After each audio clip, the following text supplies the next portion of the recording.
नमस्कार दोस्तों, मेरे YouTube चैनल पर आपका स्वागत है। और मुंशी प्रेमचंद जी की कहानियों की लड़ी में जो कहानी मैं आज आपके सामने लेकर आई हूँ उसका नाम है अमृत। मेरी उठती जवानी थी जब मेरा दिल दर्द के मज़े से परिचित हुआ।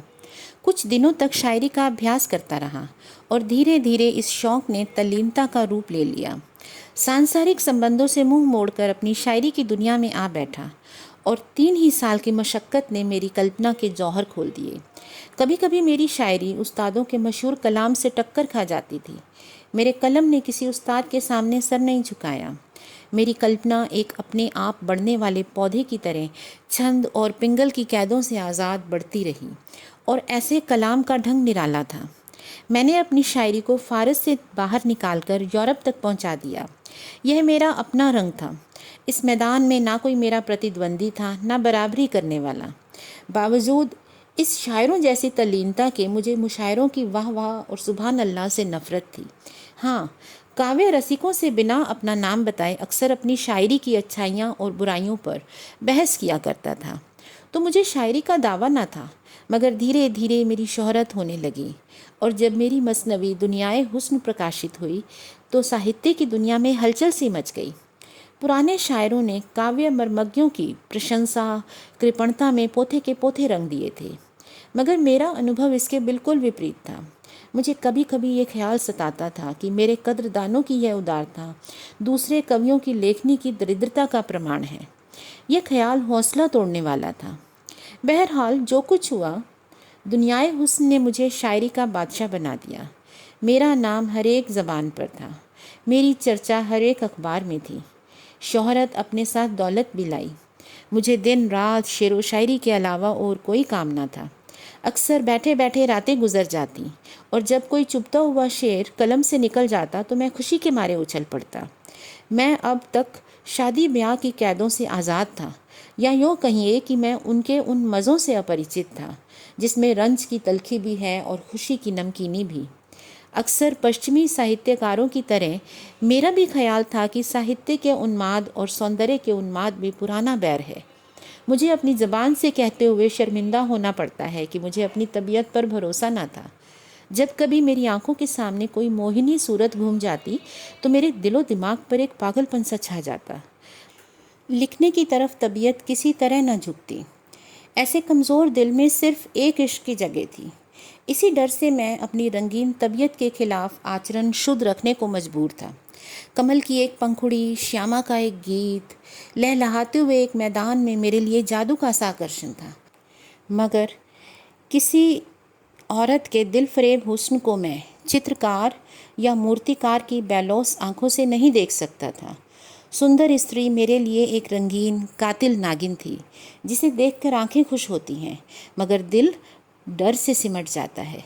खैर, दुनियाए हुस्न को प्रकाशित हुए 2 साल गुजर चुके थे। मेरी ख्याति बरसात की उमड़ी हुई नदी की तरह बढ़ती चली जाती थी। ऐसा मालूम होता था जैसे मैंने साहित्य की दुनिया में कोई वशीकरण कर दिया है। इस दौरान मैंने फुटकर शेर तो बहुत कहे, मगर दावतों और अभिनंदन पत्रों की भीड़ ने मार्मिक भावों को उभरने न दिया। प्रदर्शन और ख्याति एक राजनीतिज्ञ के लिए कोड़े का काम दे सकते हैं, मगर शायर की तबीयत अकेले शांति से एक कोने में बैठकर ही अपना जौहर दिखलाती है। चुनांचे मैं इन रोज़ बरोज़ की बढ़ती हुई बेहुदा बातों से गला छुड़ाकर भागा और पहाड़ के एक कोने में जा छिपा। नैरंग ने वहीं जन्म लिया। नैरंग के शुरू करते हुए ही मुझे एक आश्चर्यजनक और दिल तोड़ने वाला अनुभव हुआ। ईश्वर जाने क्यों मेरी अक्ल और मेरे चिंतन पर पर्दा पड़ गया। घंटों तबीयत पर जोर डालता, मगर एक शेर भी ऐसा ना निकलता कि दिल फड़के। सूझते भी तो दरिद्र पिटे हुए विषय जिनसे मेरी आत्मा भागती थी। मैं अक्सर झुंझलाकर उठ बैठता, कागज़ फाड़ डालता और बड़ी बेदिली की हालत में सोचने लगता, क्या मेरी काव्य शक्ति का अंत हो गया है? क्या मैंने वह खजाना जो प्रकृति ने मुझे सारी उम्र के लिए दिया था इतनी जल्दी मिटा दिया? कहाँ यह हालत थी कि विषयों की बहुतायत और नाजुक ख्यालों की रवानी कलम को दम नहीं लेने देती थी। कल्पना का पंछी उड़ता तो आसमान का तारा बन जाता था, और कहाँ अब ये पस्ती हालत, यह करुण दरिद्रता। मगर इसका कारण क्या है? यह किस कसूर की सज़ा है? कारण और कार्य का दूसरा नाम दुनिया है। जब तक हमको क्यों का जवाब न मिले, दिल को किसी तरह सब्र नहीं होता।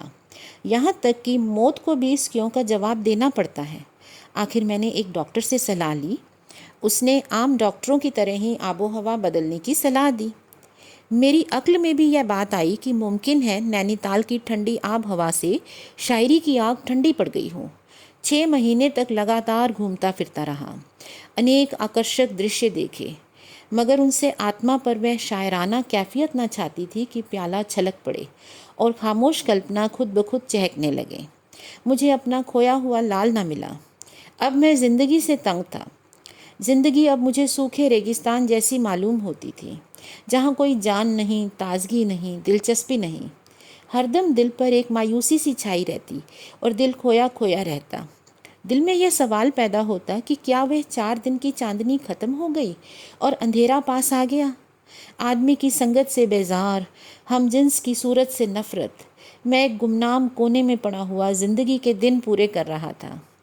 पेड़ों की चोटियों पर बैठने वाली, मीठे राग गाने वाली चिड़िया क्या पिंजरे में बंद रह सकती है? मुमकिन है वह दाना खाए, पानी पिए, मगर उसकी इस ज़िंदगी और मौत में कोई फ़र्क नहीं है। वह पिंजरे में जिंदा नहीं रह सकती। आखिर जब मुझे शायरी के लौटने की उम्मीद न रही तो मेरे दिल में यह इरादा पक्का हो गया कि अब मेरे लिए शायरी की दुनिया से मर जाना ही बेहतर है। मुर्दा तो हूँ ही, इस हालत में अपने को ज़िंदा समझना बेवकूफ़ी है। आखिर मैंने एक रोज़ कुछ दैनिक पत्रों को अपने मरने की खबर दे दी। उसके छपते ही मुल्क में कोहराम मच गया, एक तहलका पड़ गया। उस वक्त मुझे अपनी लोकप्रियता का कुछ अंदाज़ा हुआ। यह आम पुकार थी कि शायरी की दुनिया की किश्ती मंझदार में डूब गई, शायरी की महफिल उखड़ गई। पत्र पत्रिकाओं में मेरे जीवन चरित्र प्रकाशित हुए, जिनको पढ़कर मुझे उनके एडिटरों की आविष्कारक बुद्धि का कायल होना पड़ा। ना तो मैं किसी रईस का बेटा था, ना मैंने रईसी की मसनद छोड़कर फ़कीरी अख्तियार की थी। उनकी कल्पना वास्तविकता पर छा गई थी। मेरे मित्रों में एक साहब ने, जिन्हें मुझसे आत्मीयता का दावा था, मुझे पीने पिलाने का प्रेमी बना दिया था। वे जब कभी मुझसे मिलते, उन्हें मेरी आंखें नशे से लाल नज़र आती थीं। अगरचे इसी लेख में आगे चलकर उन्होंने मेरी इस बुरी आदत की बड़ी हृदयता से सफाई दी थी, क्योंकि रूखा सूखा आदमी ऐसी मस्ती के शेर नहीं कह सकता था। तो भी हैरत है कि उन्हें इस सरीका गलत बात कहने की हिम्मत कैसे हुई। खैर, इन गलत बयानियों की मुझे परवाह न थी। अलबत्ता यह बड़ी फ़िक्र थी, फ़िक्र नहीं, एक प्रबल जिज्ञासा थी कि मेरी शायरी पर लोगों की ज़बान से क्या फतवा निकलता है। हमारी ज़िंदगी के कारनामे की सच्ची दाद मरने के बाद ही मिलती है, क्योंकि उस वक्त वह बुराइयों और खुशामदों से पाक साफ़ होती है। मरने वाली की खुशी या रंज की कौन परवाह करता है। इसलिए मेरी कविता पर जितनी आलोचनाएं निकली थीं, उसको मैंने बहुत ही ठंडे दिल से पढ़ना शुरू किया। मगर कविता को समझने वाली दृष्टि की व्यापकता और उसके मर्म को समझने वाली रुचि का चारों ओर अकाल सा मालूम होता था। अधिकांश जौहरियों ने एक एक शेर को लेकर उनसे बहस की थी, और इसमें शक नहीं कि पाठक की हैसियत से उस शेर के पहलुओं को वह खूब समझते थे, मगर आलोचक का कहीं पता न था। नज़र की गहराई गायब थी। समग्र कविता पर निगाह डालने वाला कवि, गहरे भावों तक पहुंचने वाला कोई आलोचक दिखाई न दिया। एक रोज़ मैं प्रेतों की दुनिया से निकलकर घूमता हुआ अजमेर की पब्लिक लाइब्रेरी में जा पहुंचा। दोपहर का वक्त था। मैंने मेज़ पर झुककर देखा कि कोई नई रचना हाथ आए तो दिल बहला लूं। यकायक मेरी निगाह एक सुंदर पत्र की तरफ गई, जिसका नाम था कलामे अख्तर। जैसे भोला बच्चा खिलौने की तरफ लपकता है, उसी तरह झपट कर मैंने उस किताब को उठा लिया। उसकी लेखिका मिस आयशा आरिफ थी। दिलचस्पी और भी ज़्यादा हुई। मैं इत्मीनान से बैठकर उस किताब को पढ़ने लगा। एक ही पन्ना पढ़ने के बाद दिलचस्पी ने बेताबी की सूरत अख्तियार की। फिर तो मैं बेसुधी की दुनिया में पहुंच गया। मेरे सामने गोया सूक्ष्म अर्थों की एक नदी लहर मार रही थी। कल्पना की उठान, रुचि की स्वच्छता, भाषा की नरमी, काव्य दृष्टि ऐसी थी कि हृदय धन्य धन्य हो जाता था। मैं एक पैराग्राफ पढ़ता, फिर विचार की ताजगी से प्रभावित होकर एक लंबी सांस लेता और तब सोचने लगता, इस किताब को सरसरी तौर पर पढ़ना असंभव है। वह औरत थी या सुरुचि की देवी। उसके इशारों से मेरा कलाम बहुत कम बचा था, मगर जहाँ उसने मुझे दाद दी थी वहाँ सच्चाई के मोती बरसा दिए थे। उसके एतराज़ों में हमदर्दी और प्रशंसा में भक्ति थी। शायर के कलाम को दोषों की दृष्टियों से नहीं देखना चाहिए। उसने क्या नहीं किया, यह ठीक कसौटी नहीं।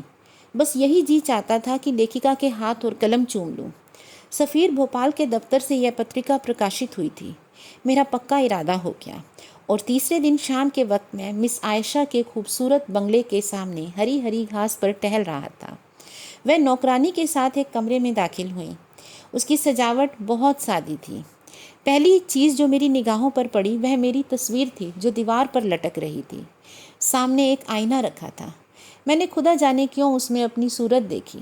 मेरा चेहरा पीला और कुमलाया हुआ था, बाल उलझे हुए, कपड़ों पर गर्द की एक मोटी तह जमी हुई थी। परेशानी की जिंदा तस्वीर था।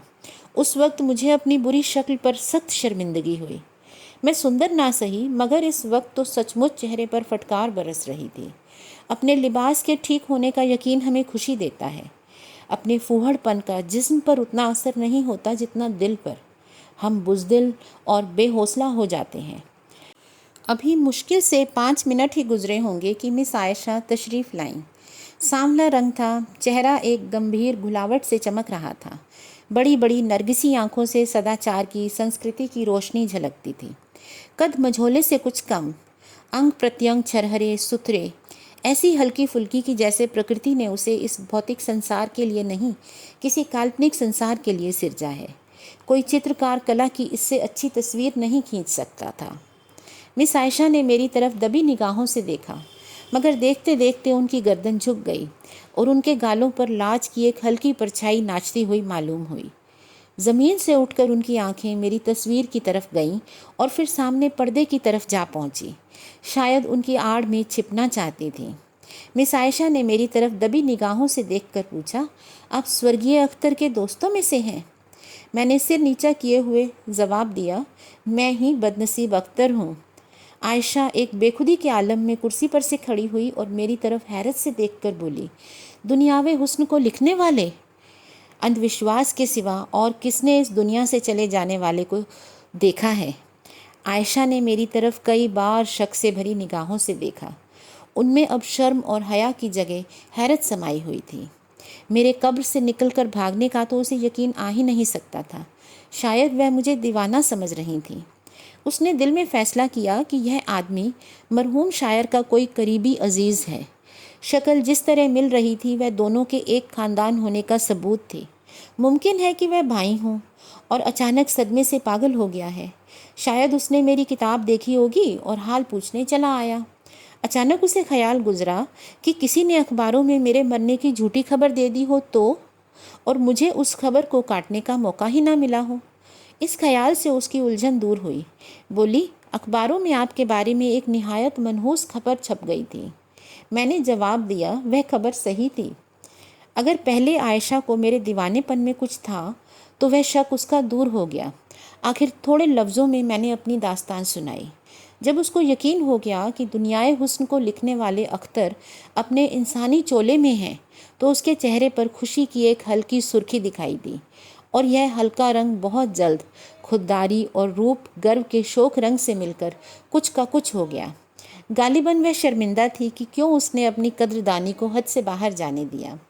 कुछ देर की शर्मीली खामोशी के बाद उसने कहा, मुझे अफसोस है कि आपको ऐसी मनहूस खबर निकालने की ज़रूरत हुई।